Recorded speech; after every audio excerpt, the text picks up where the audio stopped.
광속, 즉 빛의 속력에 관심이 있는 사람이라면 유럽 입자 물리연구소에서 진행한 중성미자 실험에 대해 잘 알고 있을 것입니다. 당시 유럽 입자 물리연구소는 빛보다 빠른 중성미자를 발견하였다고 발표하였는데, 이들은 프랑스와 스위스 제네바 국경지대에 있는 실험실에서 약 730km 떨어진 이탈리아 연구소까지 중성미자인 뉴트리노를 발사하였고, 출발부터 도착까지의 시간을 측정하였는데, 그 결과 빛보다 60나노초, 즉 0.00000006초 더 빨랐다고 주장하였습니다. 나노초란 10억분의 1초를 가리키며 NS 또는 NSEC로 표기하고 보통 램의 액세스 속도를 측정하는 단위로 사용됩니다. 램이란 기억된 정보를 읽어내거나 또는 다른 정보를 기억시킬 수도 있는 메모리를 말합니다. 또한 참고로 밀리초는 1000분의 1초로서 MS 또는 MSEC로 표기하고 보통 하드디스크나 CD롬 플레이어의 액세스 속도, 그리고 인터넷상에서 패킷의 이동 속도를 측정하는 데 사용됩니다. 당시 유럽 입자 물리연구소의 이 실험 결과는 전 세계 과학계에 그야말로 엄청난 충격을 주었고, 그에 가장 많이 이슈가 된 과학 뉴스 중 하나가 되었습니다. 하지만 유럽 입자 물리연구소의 발표 이후 과학계에서는 실험 데이터를 바탕으로 철저한 검증에 돌입하게 됩니다.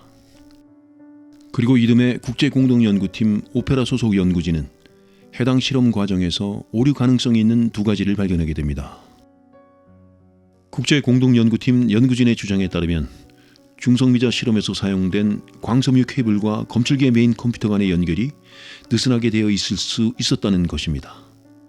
만약 실제로 그랬었다면 GPS 광신호가 전달되는 시간이 최대 약 수십 나노초까지 지연될 수 있어 해당 중성미자가 빛보다 빠르게 도달하는 것처럼 보일 수 있다는 것입니다.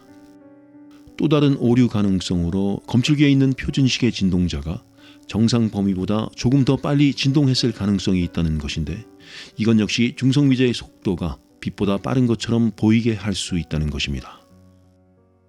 이러한 국제공동연구팀 연구진의 주장 이후 그렇게 빛보다 빠른 물질의 발견은 실험 오류로 인한 해프닝으로 전락하게 됩니다. 그렇다면 한때 과학계를 발칵 뒤집어 놓았던 이 중성미자는 어떤 물체일까요?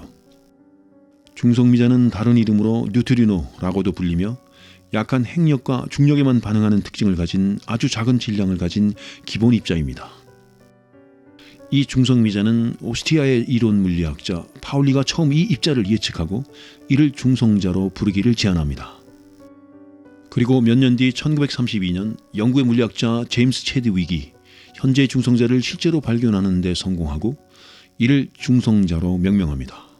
그리고 그는 중성자를 발견한 공로로 1935년 노벨 물리학상을 수상합니다. 따라서 당시 중성미자와 중성자를 모두 중성자라 부르다가 체드윅의 발견 이듬해에 미국인 물리학자 엔리코 페르미가 베타 붕괴 이론을 발표하면서 앞서 파울리가 명명한 중성자, 즉 뉴트론에 작다라는 의미의 이탈리아 점이어 이노를 붙여 마침내 뉴트리노, 중성미자로 불리게 됩니다. 제임스 체드윅은 하나의 입자를 정확히 발견하여 명명한 것이기 때문에 따지고 보면 두 가지 다른 입자들의 중성자라는 이름이 붙여졌었다고 할 수 있습니다. 1990년대 말까지 이 중성미자에는 질량이 없다고 여겨졌으나 1999년 일본 기후현 체북단의 도시 히다에서 중성미자 검출 실험 연구소에서 진행한 슈퍼 가미오칸데 핵자 붕괴 실험과 그 이후 여러 실험에서 미세하지만 중성미자에도 질량이 있는 것이 밝혀집니다. 다만 중성미자의 질량을 직접적으로 측정한 것은 아니고 중성미자 진동을 포착함으로써 질량이 있음을 증명해낸 경우이고, 중성미자의 질량이 너무 작아 현재까지도 직접적인 측정은 어려운 것으로 알려져 있습니다. 이렇게 광속에 대해 다루다 보면 필연적으로 언급되어야 하는 것들이 빅뱅과 우주 팽창과 같은 이론입니다. 특히 우주 팽창과 관련하여 우주의 나이와 크기에 대해 많은 오해가 생길 수 있는데, 그 이유는 우주의 나이는 약 138억 년이라고 하면서 우주의 크기는 그 지름만 약 960억 년으로 이야기되기 때문입니다. 우선 우주의 나이를 측정하는 방법에 대해 알아보겠습니다. 현재까지 정설로 믿어지고 있는, 그러나 일부에서는 그렇지도 않을 수 있는, 어쨌든 빅뱅 이론에 따르면 빅뱅이 발생한 직후부터 현재의 우주가 시작되었다고 하기 때문에 초기 빅뱅에서 발생한 빛이 나간 거리를 계산할 수 있으면 우주의 나이를 계산할 수 있게 됩니다. 이렇게 계산된 우주의 나이가 약 138억 년입니다. 그렇다면 어떻게 우주의 크기는 우주의 나이보다 훨씬 큰 것일까요? 이 개념을 정확히 설명하기 위해서는 우선 관측 가능한 우주라는 개념을 설명해야 합니다. 관측 가능한 우주, Observable Universe는 현재 지구에서 관측 가능한 모든 물질로 이루어진 쉽게 말해 우주 속 구형 공간이라고 보면 됩니다. 관측 가능한 우주라는 개념의 뜻은 관측이 불가능한 우주도 저 너머에 존재할 수 있다는 것인데, 이것은 관측이 불가능한 우주의 부분들에서 빅뱅 이후 방출된 빛이 현재 지구까지 도달하지 못하고 있을 정도로 멀리 있기 때문입니다. 그리고 학자들이 말하는 우주의 크기는 이 관측 가능한 우주의 범위를 말합니다. 그렇다 하더라도 어떻게 우주의 크기가 우주의 나이보다 훨씬 큰 것일까요? 그 이유는 우주의 팽창으로 설명할 수 있습니다. 쉽게 말해 빅뱅 이후 우주는 계속해서 팽창하고 있으며, 학자들의 이론에 따르면 현재 우주의 팽창 속도는 일정하게 유지되고 있는 것이 아니라 가속되고 있다고 합니다. 즉 팽창의 속도가 계속해서 빨라지고 있다는 것입니다. 이러한 우주의 가속 팽창 이론은 1992년 헝가리의 천문학자 조지 펄에 의해 최초로 제안되었고, 이후 1998년에 미국의 천문학자 솔 포머터, 브라이언 슈밋, 에람 리스가 멀리 떨어져 있는 초신성들을 이용하여 우주의 가속 팽창을 실험적으로 확인하였고, 이 공로를 인정받아 2011년 노벨 물리학상을 받기도 했습니다. 그렇게 우주의 팽창 속도는 가속을 거듭하여 오래전 빛의 속도를 넘어섰고, 그 결과 우주의 나이인 138억 광년보다 훨씬 더 큰 크기를 가지게 된 것입니다. 그렇다면 여기서 또 다른 의문이 생길 수 있습니다. 아인슈타인의 상대성 이론에 따르면 물체의 이동 속도는 광속을 넘지 못한다고 하는데, 우주의 팽창 속도가 빛의 속도보다 빠른 이 현상은 어떻게 설명해야 할까요? 하지만 우주의 팽창은 어떤 물체가 이동하는 것이 아니라 우주라는 공간 자체가 팽창하는 것이므로 이는 상대성 이론에 어긋나지는 않습니다. 이렇게 우주는 현재 이 순간에도 계속해서 팽창하며 그 크기를 키우고 있어서 관측 가능한 우주의 크기는 앞으로도 더 커질 수 있습니다. 하지만 우주의 나이는 현재 계산된 약 138억 광년이라는 값에 오류가 있지 않은 이상 큰 폭으로 변화될 일은 없을 것입니다.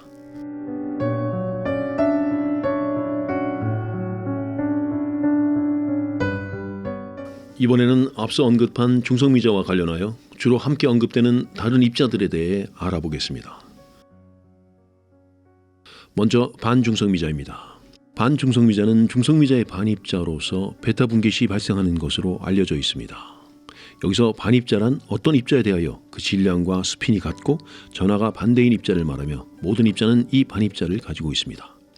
예를 들어 양성자의 반입자는 반양성자이고 중성자의 반입자는 반중성자, 그리고 앞서 언급했듯이 중성미자의 반입자는 반중성미자입니다. 베타 분계란 전자 혹은 양전자, 즉 베타 입자가 방출되는 현상을 말하는데, 이때 전자가 방출되면 음의 베타 분계, 양전자가 방출되면 양의 베타 분계라 불립니다. 반중성미자는 중성미자와 동일하게 약한 핵력과 중력을 통해서만 상호작용하며, 이러한 특성으로 인해 실험적으로 발견하기가 매우 어려운 것이 특징입니다. 다음은 전자중성미자입니다. 전자중성미자는 경입자로서 전기 전하가 없는 기본 아원자 입자입니다. 경입자는 영어로 렙톤이라 불리며 강한 핵력에 영향을 받지 않으며 물리학에서 스핀이 2분의 1인 기본 입자를 말합니다. 현재까지 총 12종이 알려져 있는데, 전자, 뮤온, 타우, 전자 중성미자, 뮤온 중성미자, 타우 중성미자와 이들의 각 반입자를 포함합니다. 아원자 입자는 원자보다 작은 입자들을 말하는데, 중성자, 양성자, 전자, 반전자, 반양성자, 반중성자, 뮤온, 그리고 보손 등이 있습니다. 전자중성미자는 앞서 언급한 오스트리아의 이론 물리학자 볼프강 파울리가 1903년 최초로 가설을 세웠으며, 1956년 미국의 물리학자인 클라이드 카원과 프레더릭 라이너스의 연구팀이 실제로 전자중성미자를 발견합니다. 다음은 전자입니다. 전자는 기본 전하를 띠는 기본 아운자 입자이며, 전자중성미자와 함께 1세대 렙톤으로 분류되고 중력, 전자기력, 약한 상호작용에 영향을 받는 것이 특징입니다. 다음은 양성자입니다. 양성자는 원자의 구성 입자로서 중성자와 함께 원자핵을 이루는 것이 특징이고 양성자와 중성자를 합쳐 핵자라고 부릅니다. 모든 원자의 핵에는 최소 하나 이상의 양성자가 포함되어 있고 원자의 핵 내에 존재하는 양성자의 수가 해당 원소의 성질을 결정하는데 각 원소는 각기 다른 수의 양성자를 가지고 있으므로 양성자의 개수로 원소의 고유 번호를 매깁니다. 다음은 중성자입니다. 중성자는 양성자와 함께 원자핵을 구성하는 입자로 전하가 없고 질량은 양성자보다 조금 더 큽니다. 원자핵 밖, 즉 자유 상태는 불안정하지만 원자핵 안에 있으면 안정된 것이 특징입니다. 다음은 미원 중성미자입니다. 미원 중성미자 또한 경입자로서 전기 전하가 없는 기본 아원자 입자입니다. 미원과 같은 세대를 이루기 때문에 미원 중성미자라 명명되었습니다.